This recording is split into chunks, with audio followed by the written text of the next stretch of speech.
Nakakapagod din pala. Nakakapagod din maramdaman yung sakit na dala-dala. Yung pagod na walang sapat na pahinga. Yung kahit anong tulog mo, hindi mawawala yung bigat na nararamdaman mo. Hindi ko alam kung paano pa ba ako magsisimula.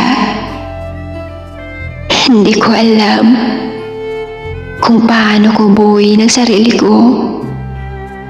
Dahil sa pagkawasak nito,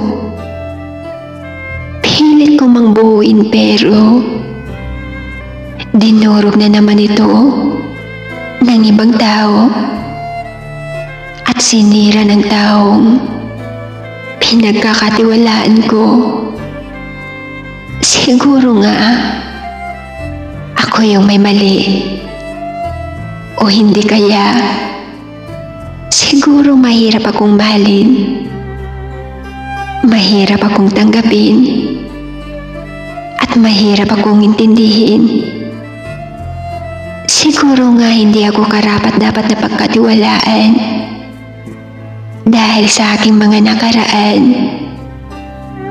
Lahat ng yun ay dumurog sa akin dahil sa pag-iisip na hindi ako kayang tanggapin.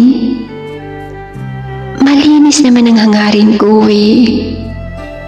Nagmamahal naman ako ng totoo. Pero pilit akong pinapasama ng taong minamahal ko. Ganito na lang ba ako? Nagmamahal pero iniiwan din ako.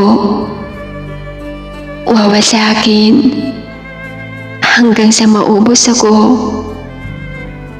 At ngayon, makikita ko na naman ang sarili ko na pira-piraso at winasak na naman ng taong pinagkakatiwalaan ko at minahal ko ng totoo.